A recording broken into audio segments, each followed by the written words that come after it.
这家人正在一条森林小道小心翼翼地朝前方走去。然而就在一片寂静之中，小男孩拿出了一个玩具响了起来，父亲则飞快地向他奔去。母亲捂住嘴巴，表情逐渐狰狞。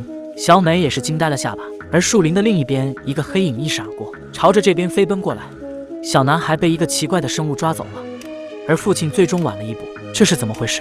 原来就在几天前，镇子上发生了一件奇怪的事情。大山正带着家人在观看棒球比赛，正在大家欢呼之际，一个老年收音机却诡异地响了起来。此时狗子也不停地犬叫。突然天空中出现了一团光火，正在急速下坠。是陨石要撞击地球了吗？众人被惊呆，没人知道这究竟是怎么回事。于是大家开始纷纷撤离。大山带着小美回家。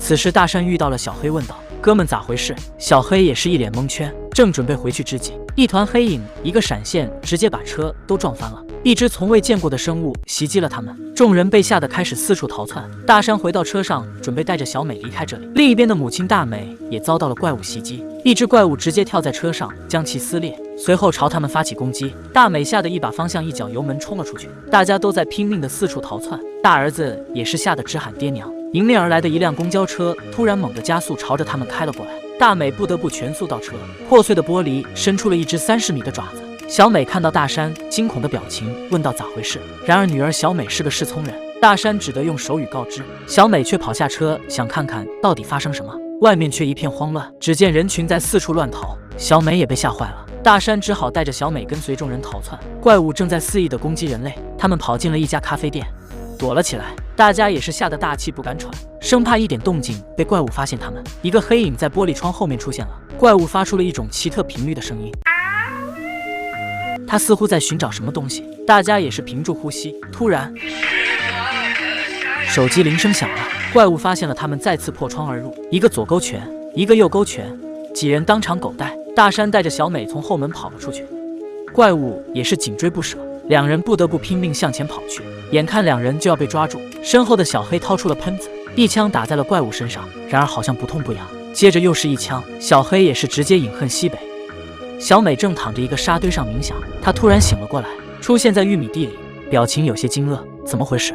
原来早在1年前，镇子上遭遇了外星生物的入侵，只剩下少部分人存活了下来，小镇已经变成了一片寂静之地，而小美一家人就迁移到了这片山谷里。由于外星生物听力异常强大，只要发出任何细微的声音，它就会随之出现，对其发起攻击。为了生活在这片区域，他们不得不往地上铺上了沙子，出门需要光脚，交流也只能通过手语，一切都是为了避免不必要的声音，这样他们才能小心翼翼存活下来。大山准备带着儿子准备外出巡捕，在路过森林某处中发现了一栋破烂的房子，边上正躺着一个女人，很显然是刚刚遭遇了怪物的攻击。此时的站在一旁的老人正目光呆滞地看着自己妻子，显然无法接受。大山也看出了他的意图，示意他不要出声，可是老人还是在这种极其压抑的悲痛中呐喊了出来。大山抱起儿子，慌忙跑开，躲在了不远处树下，同时让小儿子不要出声，因为他们知道怪物马上就会来临。随后怪物朝着老人袭来，一个钩子直接饮恨西北。而此时另一边大美也因为怀孕破了羊水，马上要生了，她只能忍住独自前往密室。然而由于一个钉子不幸落在楼梯上，一脚下去踩中了钉子，玻璃画框摔落地上，伴随着玻璃碎裂的声音，怪物即将随之而来。大美只能忍住疼痛，把脚硬生生从钉子上抬了起来，随后打开了警报器，顺手拿了一个闹钟调好放在水管处，自己则躲在另一边角落。一只怪物跑了进来，裸露出了他的千里耳，开始探测声音的来源。忽然铃声响起，怪物随即朝着铃响的地方去了。大美趁机走了出去，没想到外面竟然还有一只。此时大山也带着小儿子也回到了住处，发现了红色灯的亮起，知道怪物已经闯入，随即吩咐小儿子前往事先存放烟花地去点燃，自己则去拿了枪去寻找大美。然而此时的大美就要生了，她不得不躺在浴缸里把孩子生出来。此时的疼痛已经让她难以忍受，随着烟花的绽放，她再也忍不住地喊了出来。随后大山成功地找到了大美，孩子也顺利生下。身处玉米地的小男孩却听到了怪物的声音，也许是因太害怕，他向玉米地里面跑了起来，撞到车轮上直接晕了过去。而另一边的小美也出来寻找弟弟，看到一处光源，蹲下探头看了过去。可怕的是后面竟然出现了怪物，再次展露耳朵发出探测波时，然而小美带的助听器却发出刺耳低频，怪物好像变得头疼欲裂，吓得逃离了。大山将大美和婴儿转移到了地下室，给婴儿戴上了事先准备的氧气罩和静音箱，随后便前往玉米地寻找小美和小儿子。然而他不知道的是，此时的水管已经破裂，另一边，小美成功找到了弟弟。由于怪物还在玉米地附近活动，他们不得不选择爬到谷仓之上，静静等待父亲的救援。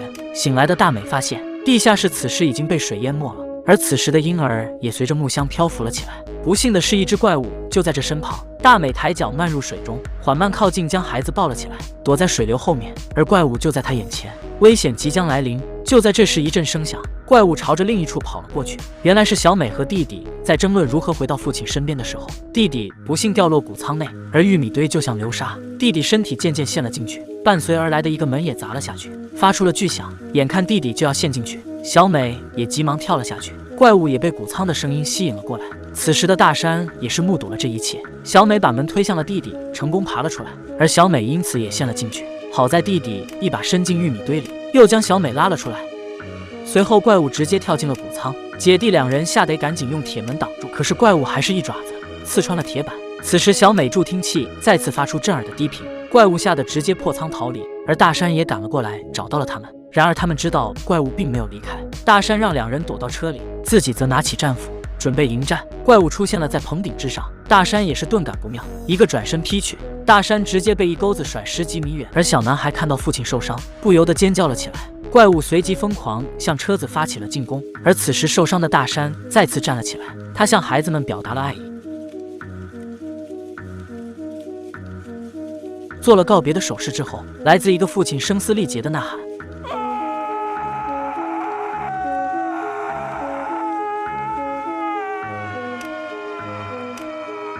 成功吸引了怪物，小美眼睁睁看着父亲饮恨西北，小男孩随即放下手刹车子，顺势滑了回去。母女三人拥抱在一起，短暂的痛哭后，回到了屋内，因为他们知道还没有脱离危险。来到地下室的小美也是发现了父亲为她做了很多的助听器是有多爱她。转眼间，怪物也来到了地下室，出现了在眼前。大美拿起枪对准了怪物，怪物再次展开耳朵进行探测，两人也是吓得不敢出声。此时的小美想到怪物害怕助听器发出的低频，随后拿起耳机按下开关，怪物被低频声震的撕裂，然而并没有完全磨灭怪物的意志。小美不得不取下助听器，直接对准了麦克风，怪物被炸裂低频击溃倒地。原以为就这样结束了，就在此时怪物再次爬起，大美再也忍不住一枪，怪物终于饮恨西北。